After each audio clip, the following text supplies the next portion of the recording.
was waiting to see if anybody was going to be waiting for me to be live tonight. We'll see how many people pop in, and we'll go from there. Gonna talk about, just gonna go over some spices that are in your spice rack and some of the benefits you may not be aware of. I don't have them in any particular order.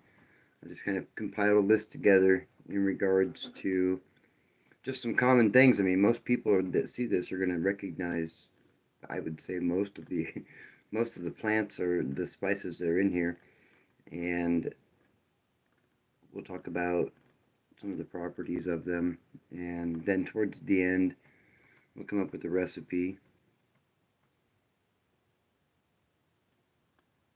See, we have one person in here, but I'm not going to wait too long. I'm going to jump right into it. I don't have a lot of time tonight. I don't know how long I'm going to be, but we'll come up with a recipe. The recipe tonight is going to be for your heart. Of course, you can always just go get that in the in the description too.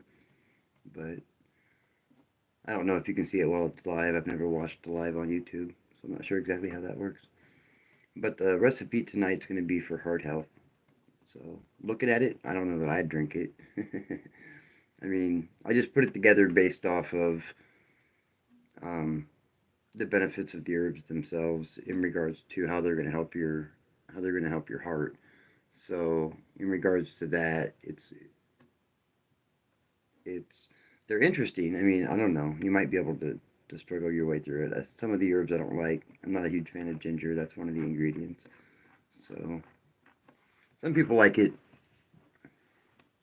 I like it in my pumpkin pie. If it's not in my pumpkin pie, I can tell the difference. But other than that, where should I start with? 20? Work my way down to 1. I don't know that I want to do 20 herbs tonight. That's a lot. That's a lot of work. Hey, how are you guys? I'm doing okay. I got all both of you.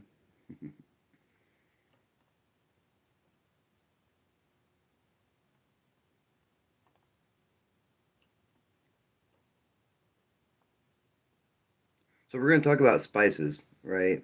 And if you have any questions in regards to the spice that I'm currently talking about, that'll be good. But I'm definitely, I appreciate that, but I'm definitely not going to be sidetracked. I am easily distracted. If you've been following me for any length of time, you already know that. So if you have any other questions, that this isn't the time to do that. I'm going to cover spices. The reason why is because this is the only channel that I can go live like this, and it'll record it for later. So people that are following me on my channel can go and watch it tomorrow or whenever they have time or something. So I'm gonna keep doing the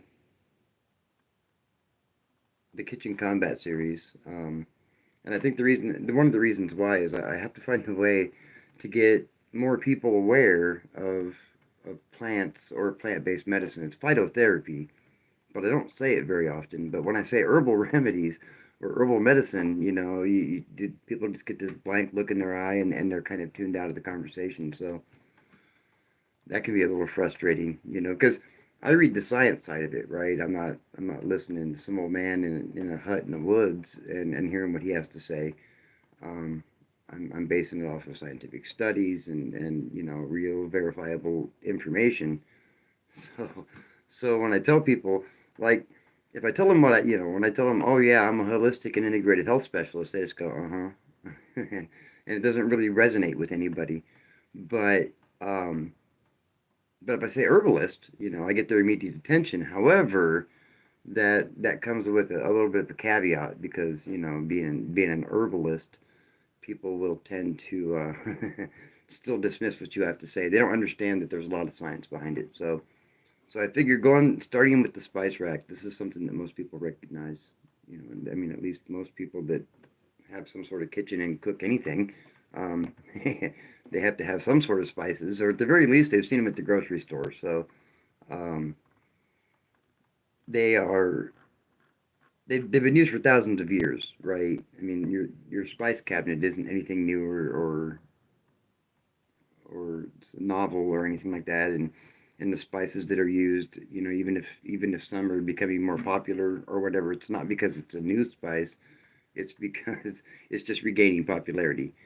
And they've come from all over the world. I mean, in some cases, spices are worth their weight in gold. You know, and back in those days, thousands of years ago, they were definitely worth their weight in gold. But some of them were anyway. Like black pepper was one of the most highly prized spices in the world, and it came from India. So they they made a lot of money on those little peppercorns. But there's so much medicinal properties in them too. The one of the cool things is if you're adding black pepper to your food, to your meals or whatever, um, just just tiny amounts of it are good. But if you if you like to add a little bit more, like on your plate when you're getting ready to eat your meal or whatever, this is going to help the other nutrients that you're getting, like the nutrients from your food. If you're taking other supplements, it'll make the some of the phytochemicals or the plant-based chemicals be more bioavailable for you. What that means is your body's going to actually absorb those a little bit better than they ordinarily would. Um, it's a pretty potent antioxidant, and I've talked about those before, and I'm not going to get too squirreled on that tonight. But oxidants are, I call them the things that cause body rust, right? The things that build up in your veins and in your body that cause problems, the heavy metals, the excess amounts of zinc and stuff like that. So this helps to remove those, kind of keep them moving, keep them flowing, and get them flushed out. No, no, it doesn't. No, not at all. I mean, it'll preserve some of the benefits. The question was, doesn't it need to be fresh ground for the benefits? And it doesn't. It doesn't have to be fresh ground at all. Um, you can use the ground pepper ahead of time. I mean, a lot of people like doing it, and then the reason why is you can think of the peppercorn. If you've ever seen a black peppercorn, it's just a little round ball about the size of a BB, and they have you can. I mean, they're pretty common now. I mean, in most grocery stores have you can just buy the disposable grinders, right, and just grind your own black pepper. It's going to have a stronger smell because some of the essential oils and some of the volatile oils that are inherent in the pepper are going to be trapped inside the shell when it's inside, the peppercorn. And once you break it open, some of those are gonna evaporate away, and you're gonna lose some of them in the process. But a huge majority, the piperine itself, is still going to be very present. And if you're looking at it from a medicinal standpoint, it's the piperine you're after. So the piperine isn't going to go anywhere. It's the volatile oils and the essential oils in the black pepper. A little bit of them are going to escape. Well, I I depending it really depends on the situation. But for I've never said that the black peppercorns. I just said that herbs in general are best if you keep them whole as much as possible before you use them. That's what I've said. But in regards to black pepper, you're only after the piperine, right? We're not trying to get all the other types of medicinal properties. It's been known to help improve brain function, and in that case, you would be taking it a bit differently. This is just adding it to your diet on a daily basis, not taking it as a supplement. And if you are taking it as a supplement, you're only going to use tiny amounts of it. You don't need a lot of it because you already know that typically speaking, when I'm talking herbal medicine, I talk blends. Blends are going to be more beneficial. You're going to, they're going to, the herbs are going to work together more symbiotically, and so they're going to have that synergy, and you'll have less side effects, right? So you're going to be more effective. It's going to approach the situation from more angles. But the black pepper, you really need just tiny amounts in anything. It's actually going to be in the last. Um, so it's going to be in the the recipe tonight. Black pepper, there's a dash of black pepper. So that should tell you at least what other spice is going to be in there if I said that. Now there's other cinnamon. This is another one of those ones that's been around for thousands of years, and there's some controversy surrounding cinnamon. You have Ceylon cinnamon, which is the more expensive kind. Usually, typically speaking, that one's used for cooking because it has a little bit more aroma and flavor. And depending on where you get your cassia cinnamon, which is the other type of cinnamon that's commonly sold, um, some of those countries don't necessarily care you know, so they're not as worried about sanitation and things like that. So don't be surprised if you find a cigarette butt in your in your cassia or something. The quality is not quite as there. The flavor isn't quite as there, um, and it has more curcumin, which is the chemical compound that's found in cinnamon that makes it so beneficial. Now the curcumin is, if you're using cinnamon medicinally, that's the compound you're after, right? And it's going to be more concentrated in the cassia cinnamon. Now you're going to be better off trying to find some sort of an organic, because we're not talking about for cooking, we're talking about medicinally. And you wouldn't necessarily need as much because the curcumin is kind of alkalized, not necessarily great for your liver in high amounts, but when you're supplementing with other herbs and you're using smaller amounts of it, it's not going to be so bad, right? It's not so bad. It's not going to be, if you're using it properly, dosing it properly, it's not going to cause any type of ill conditions, and you don't need as much of it. So consider that when you're looking at cinnamon. Is there are two different kinds, but they, you know, I think a lot of it has to do with money, and that's just an opinion, right? Everybody's gonna have their own opinion, and you get some people that are, don't be surprised if you come back 2 or 3 days later, and you see somebody making a comment about my take on cinnamon, and you're welcome to your opinion. That one is just mine. I understand how the world works, and I also understand about money, and whoever stands to make the most money is going to be the one who calls the shots and writes the history. So. Um, but I mean, it's been used as far back.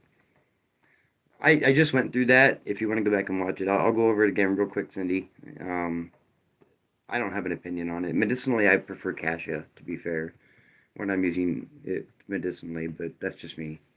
So if you're just using it for, you're making cinnamon rolls or whatever, then obviously Ceylon is going to have more aroma. No worries. But the cassia is you're after the curcumin in that, which is the compound. And of course, there's turmeric. It's been around for at least 4,000 years. That one's been found a lot in Ayurvedic medicine. It's found in traditional Chinese medicine. It's all over the Eurasian continent. So continents, I should say. And turmeric is known. Oh, good for you. Anyway, so turmeric is known for its anti-inflammatory properties. It is actually um, very potent, and it's not one you necessarily like want to drink a tea of, or I mean you can, but just try to do it in smaller amounts. If you drink it too concentrated, it's known to stain things, and that. Oh my God, dude, you're killing me.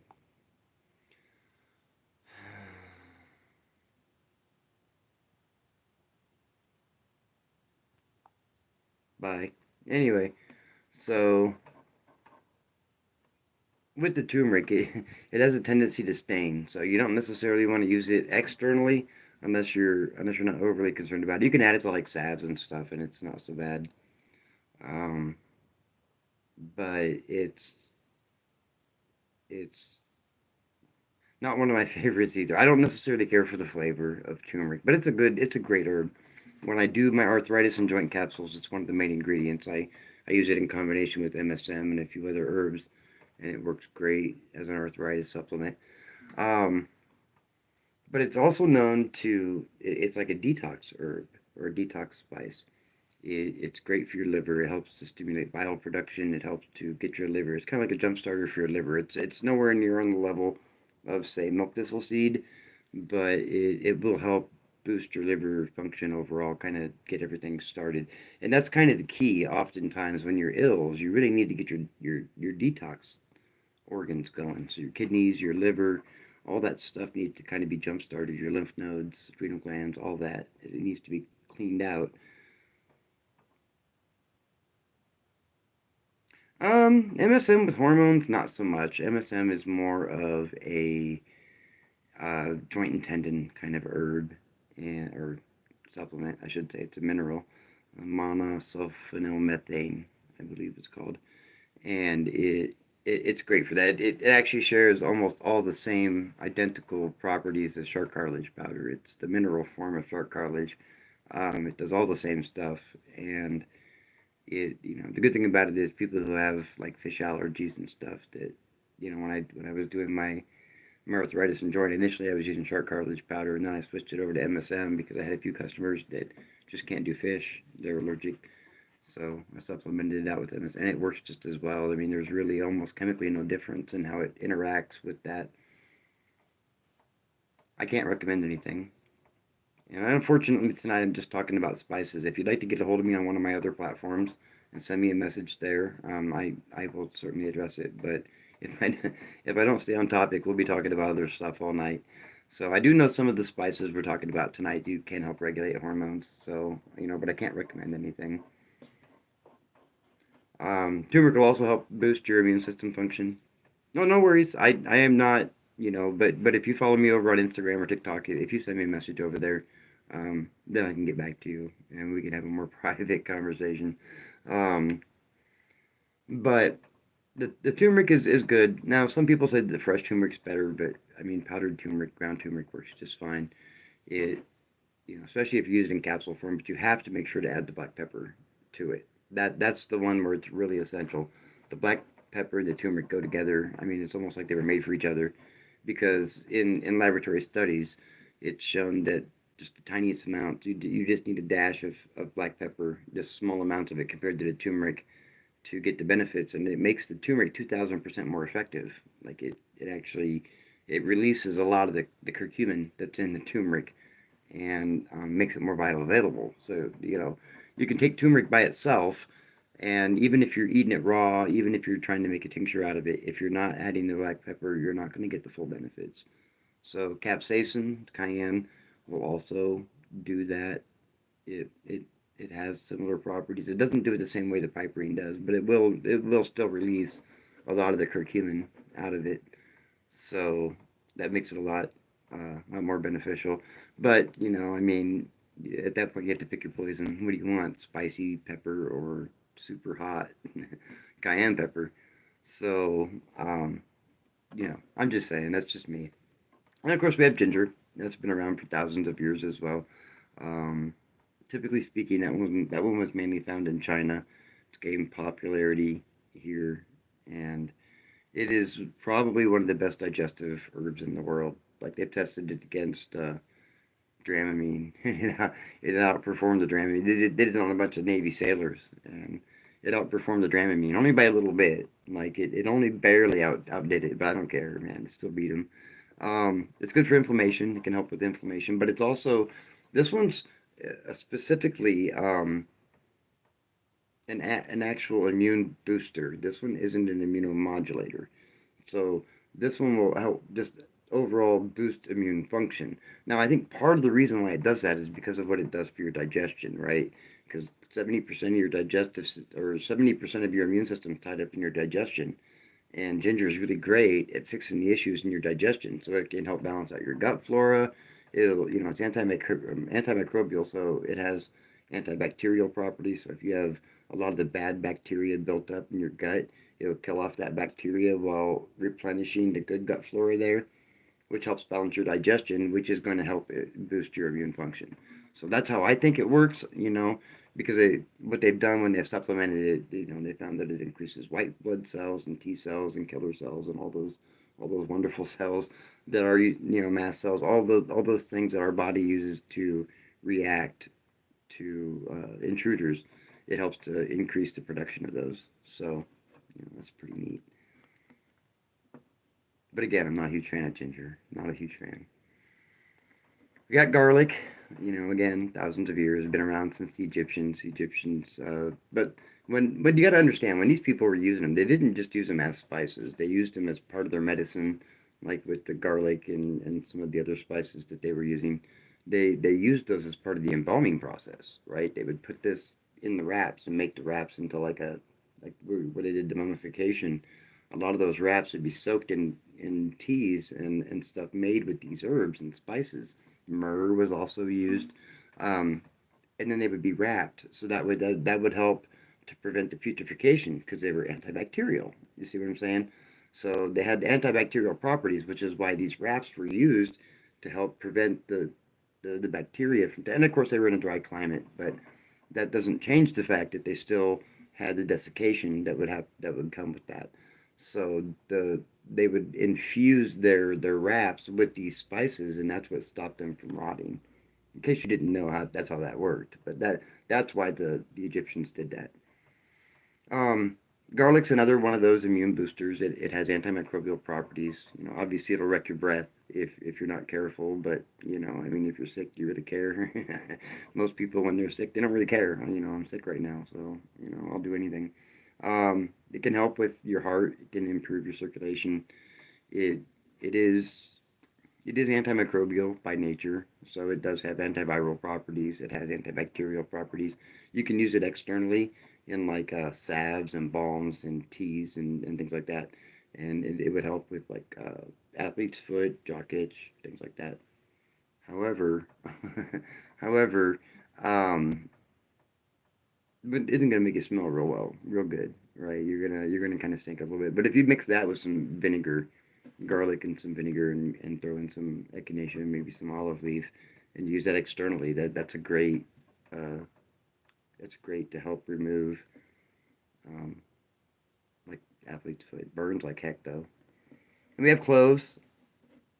They were usually found in Indonesia. Cloves, man, what do I think about cloves? I mean, they have a lot of good properties, but I remember the clove cigarettes, and back in the what that would have been like in the '80s when they came out with those. Some people that were trying to quit, they would switch over to herbal cigarettes and the clove cigarettes. My mom did those for a while, and they just smelled so. I've never liked clove. I don't really like the flavor of it. It's a good pain reliever. You can take a clove and put it on toothache, or you can make a tea, or like kind of grind it up a little bit and make like a little paste and put it on something externally, something warm and wet, and it'll help with analgesic pain relief as well. It can help boost your liver function. Another one of those herbs or spices that can help boost overall liver production, bile production, and all the other stuff that it does. And yeah, it's not a fan. I'm just not a fan. I don't know. Don't get me wrong. I'm an herbalist, right? And I understand the medicinal properties of herbs, but half the time I can't stand the taste. Most herbal remedies taste awful. So, you know, um, and I never try to sugarcoat it, right? It's not one of those ones that I'm going to tell you it tastes good, because most of the time they don't. And like the detox drops and some of the detox things that I make, they're not pleasant. But if you're trying to accomplish a certain goal, just suck it up, buttercup, and do it anyway. You have nutmeg. This was also one of those island ones. It's another one of those pain relievers. Helps to boost brain function. They say you can put a whole nutmeg on a tooth. Again, I couldn't do the flavor. Nutmeg isn't bad. I would do that before I would do a clove. And you could actually feel it kind of numb a little bit. But if you leave it there too long, you got to be careful, and you don't want to leave it on a sore spot like that too long, especially something sensitive like your gums, or you'll end up creating a sore, and and that's going to cause more problems. Your toothache might go away, but now your gums all bleeding and stuff. So you got to be careful, and you don't want to leave it on like too long. Anything you use, whether it's myrrh or no matter what, because eventually your mouth's going to move, like and if you just kind of, the gums are really, really, they don't have any calluses, right? They're your gums. It's not like you ever used them, so they're very soft, and that skin is easily kind of tore apart. So if you put nutmeg in there, they're not the most smooth of spices, and it will eventually rub. But to get you through, it's not such a bad thing. It's anti-inflammatory, and I don't know how many people realize this, but when you have inflammation, oftentimes, or if you have a chronic illness of some sort, anything that's defined as a chronic illness, the the leading research that's coming out lately is showing that if you have some sort of chronic illness, inflammation was the precursor. That you had inflammation, and that's what caused it. So oftentimes, when you can find things that can reduce inflammation, you'll go a long ways, especially if you have a chronic illness, to helping to alleviate at least some of the symptoms, at least. But I mean, with complete lifestyle change, they're finding just changing three things in your life can fix a lot of things where you don't need to to have that chronic condition. Um, you have cumin. Again, that one's okay. Cumin is what makes like when you're making chili powder, right? It's the cumin in it that makes it. Some people call it cumin. I call it cumin. Um, it's the cumin in it that gives it that chili flavor, right? All the other spices and everything. You got your paprika and your garlic and your onion and everything. I think I just did not too long ago. I did a video on a chili, homemade chili powder recipe. So, but it doesn't smell like chili powder until you put the cumin in it. And then once it's in there, it's like, oh man, that's definitely chili powder. So it's another one of those digestive herbs. It can help increase your metabolism. So it'll help boost overall metabolic function and kind of give you a little bit of a boost, which will help you to like burn fat a little bit faster, give you a little bit more energy. Um, and it really wouldn't take a lot. I mean, when it comes to stuff like this, it really wouldn't take a lot. For instance, with the recipe, you'll find that with the recipe that we're going to give tonight, and it's going to be one of those ones. I mean, if you've already gone to the description, you've seen it, but it's going to be one of those ones that you probably want to strain it through like a coffee filter. To unless you're okay with drinking the whole thing. If you're okay with drinking the whole thing, there's nothing wrong with that. That's going to help support your gut health anyway. But I can't do chunky tea, so for me that wouldn't work. But you can pour it through a coffee filter, and that's a great way to strain it. If you don't have a coffee filter, if you don't want to waste one, just get an old T-shirt and cut it up into smaller pieces, and then use the T-shirt itself as your filter. Right? If it's clean and cotton, you're not going to have any type of. I mean, it's a good way to filter herbs. If you don't have anything else, cheesecloth, of course, always works well too. And then you can take the spices and the herbs that are left over and throw them in your compost and using them too. Um, which one do we want to talk? Paprika. That's a good one. Um, I have a secret about paprika, and I'm going to see if anybody in the live knows about it. All four of you. Um, there is a secret to paprika. Paprika. There's another spice in your spice cabinet that is the exact same spice as paprika. Well, in some people's spice cabinet. Anybody know what it is? It doesn't matter. Even if you've heard me say it before, I don't care. It doesn't matter. I'll give you a few seconds because again, I don't want to hold it up too long. We're almost halfway through, at the very least. Anybody?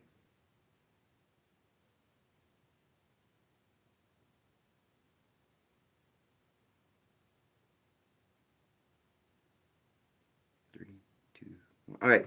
So the spice that's in your spice rack that is identical to the paprika is your cayenne. They're the same spice. The cayenne doesn't have quite as much of the capsaicin in it, so it's not quite as spicy. But if you actually smell them, they smell identical. The cayenne might make you sneeze a little bit, but if you give it a waft, right, it'll be easier to smell it. You can tell that the cayenne is they are the same spice, and of course cayenne has different types of heat. Some of them will get up to like 140,000 Scoville scale.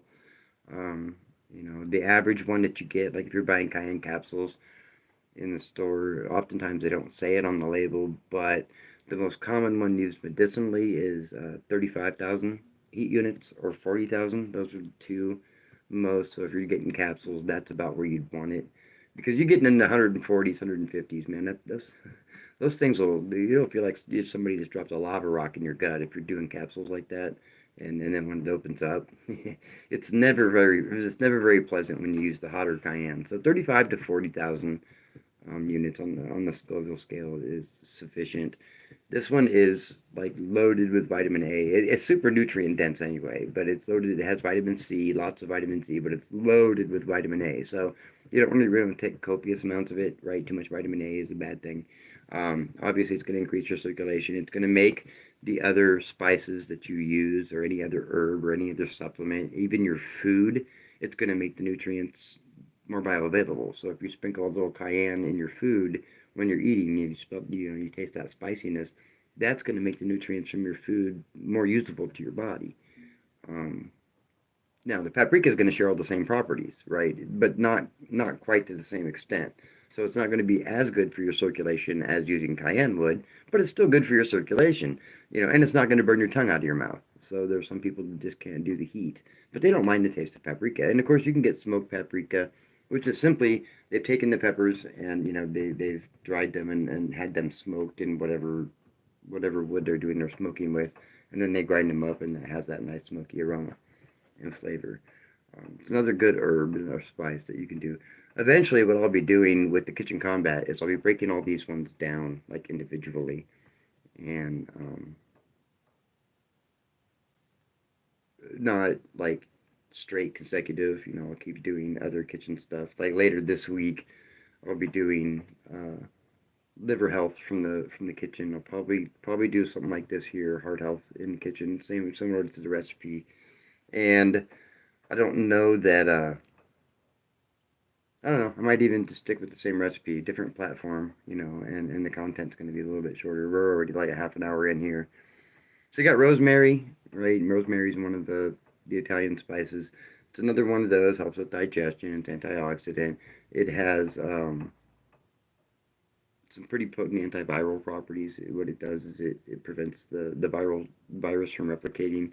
It has some issues. It has eugenol in it, and it has some issues with not issues, but it has the ability to, like, viruses have a shell like an egg, and it'll wear away that shell and make the DNA part of the virus more susceptible to the immune system. That shell is what protects the virus from the immune system. So this kind of degrades that shell, to put it in really the simplest terms.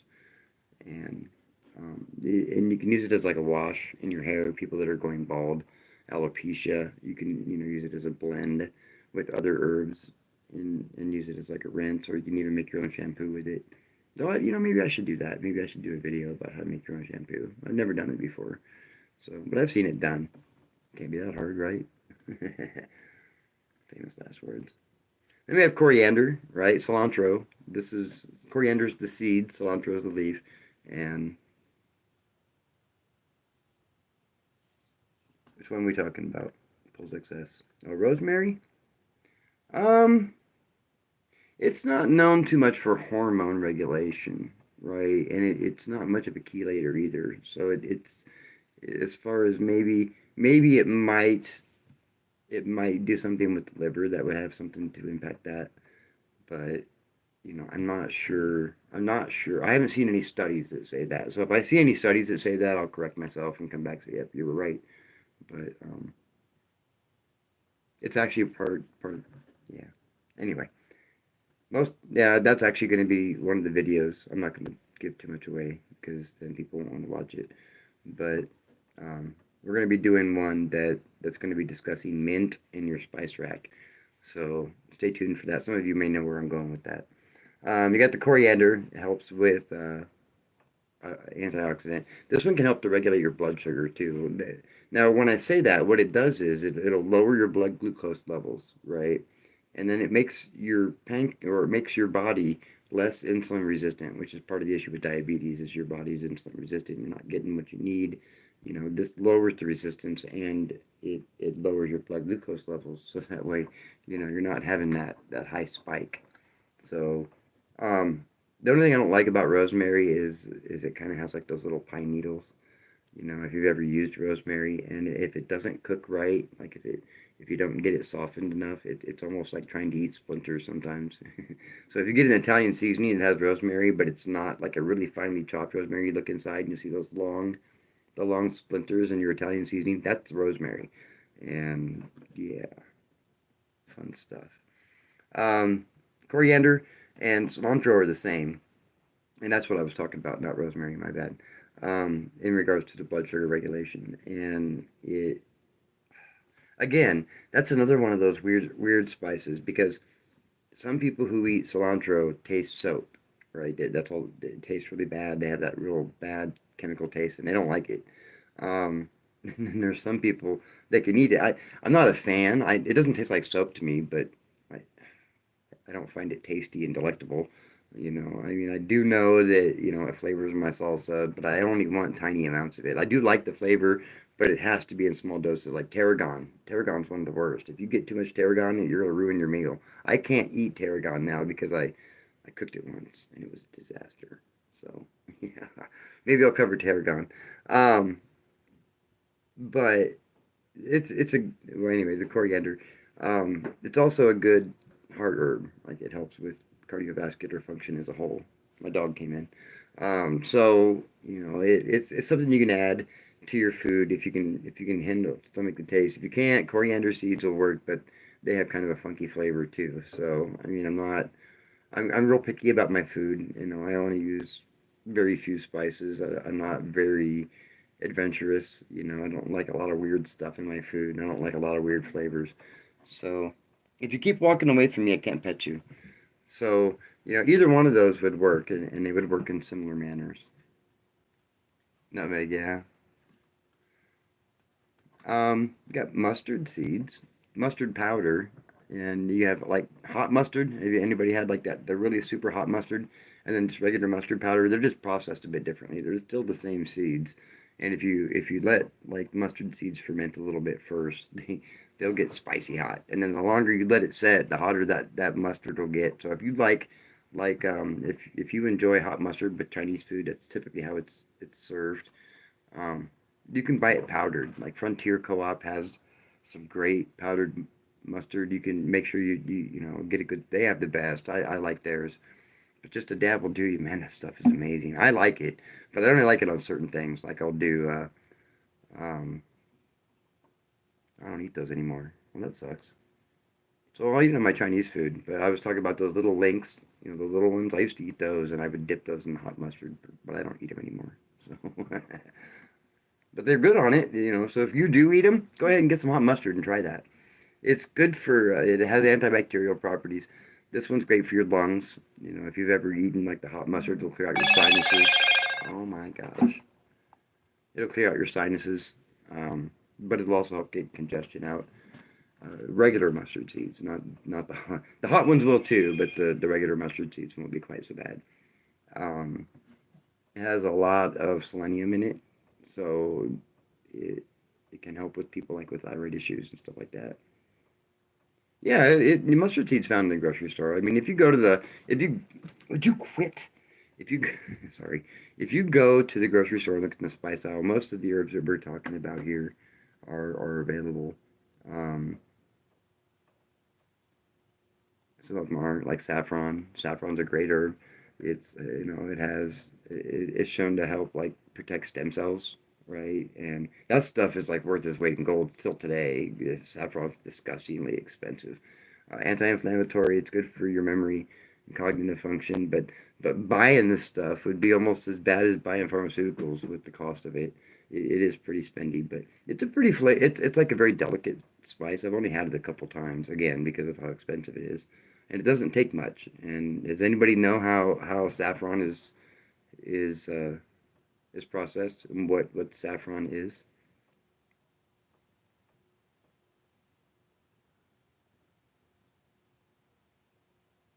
Anybody?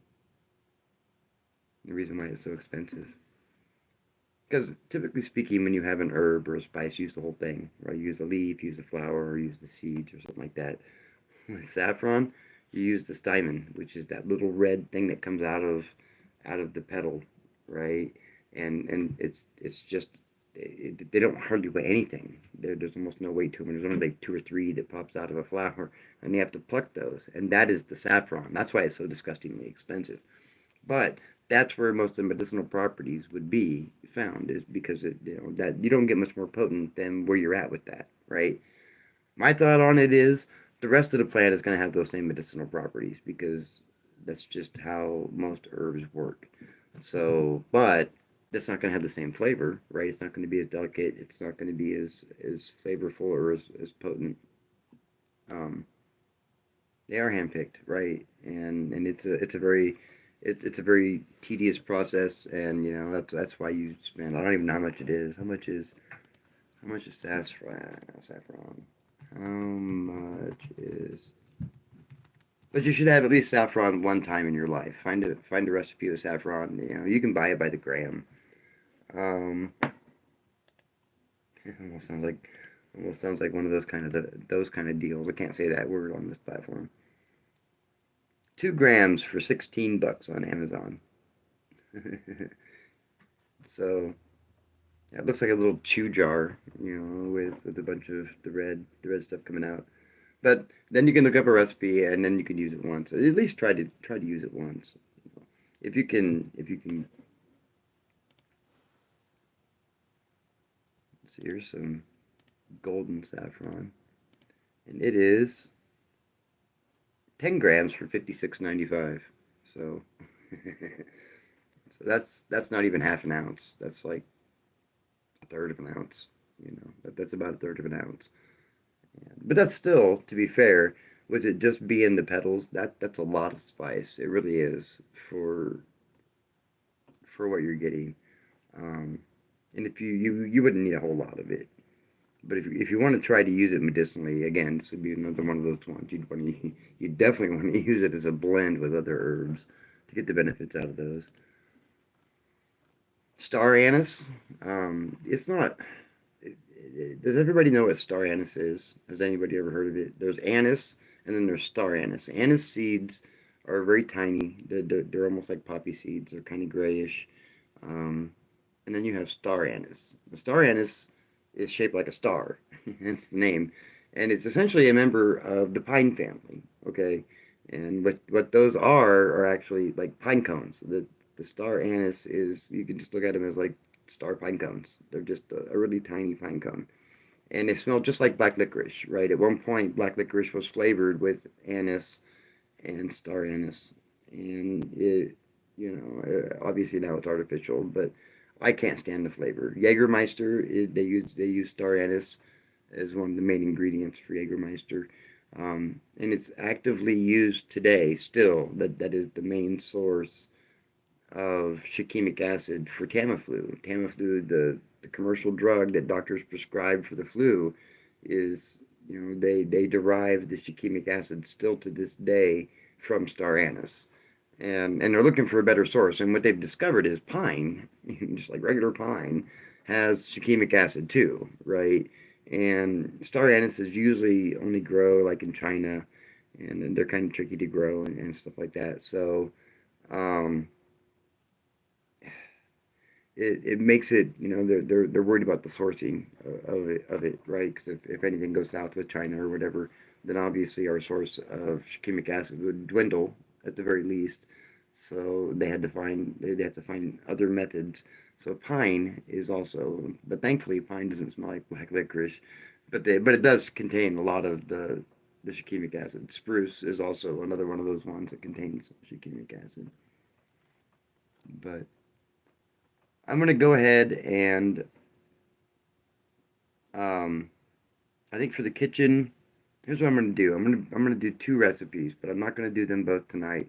So tonight we're gonna do a heart healthy tea recipe. A, that's what I already have written down, and B, if I give 2 recipes tonight, that kind of shortens my content later this week because I have to make sure to still make content.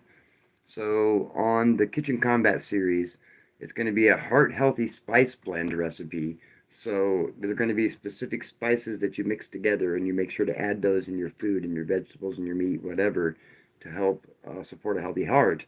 And then the recipe that I'm about ready to give you right now is a tea recipe. You can just make it as a tea, and I think that sounds better.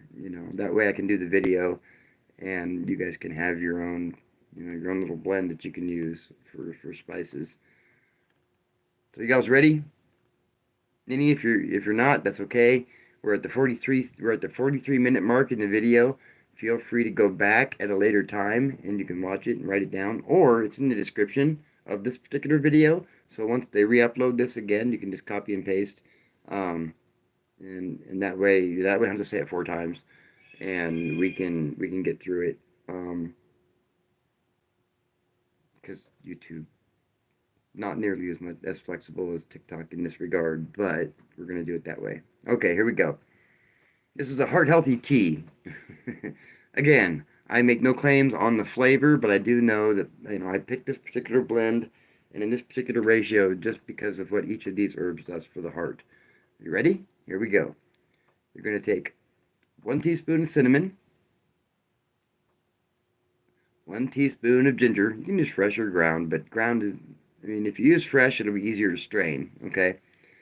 Same with the cinnamon. If you have like the sticks and just chop them up real fine, you can use scissors, you can use pliers, you can get them chopped up. Make sure your pliers are specifically for food use, and then use that way. And you don't have to like use a teaspoon and a half, just a teaspoon. All right. So, and then a half a teaspoon of turmeric,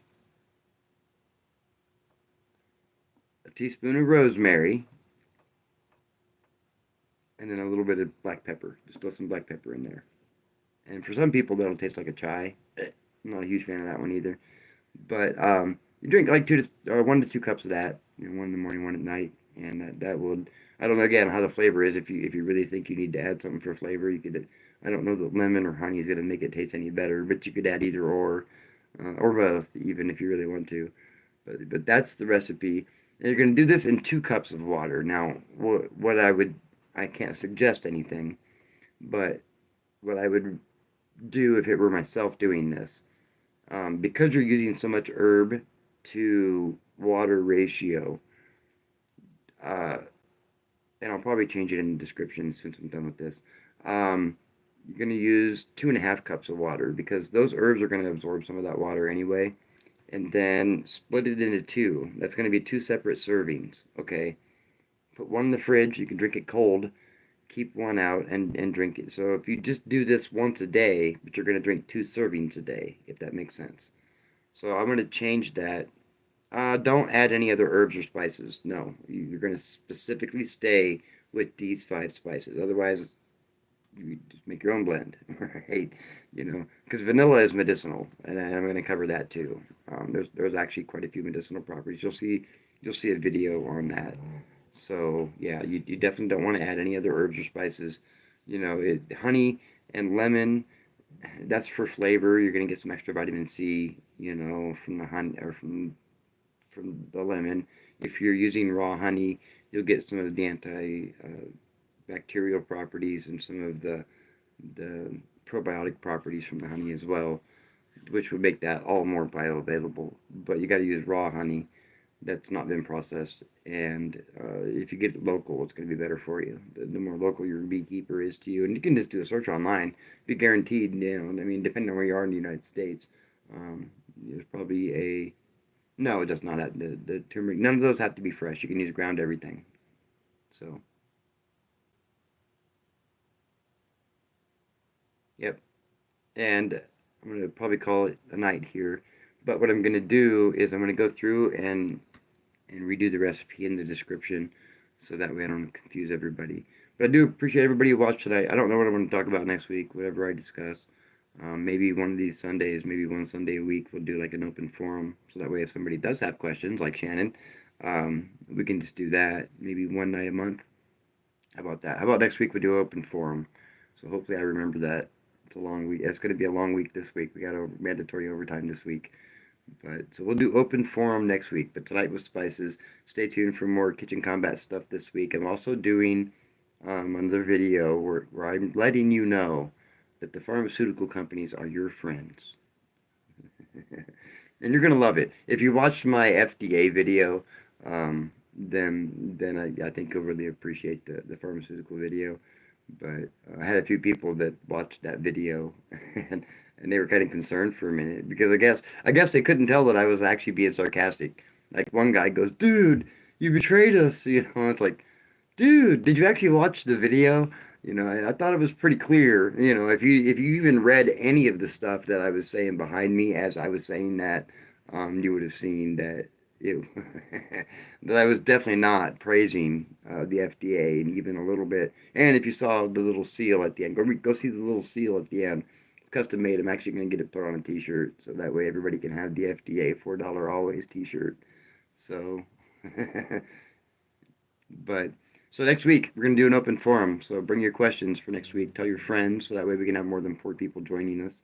And we'll go from there. We got 4 people, 4 likes. I guess I can't complain. You guys have a great night. I will see you next time. Maybe. There we go.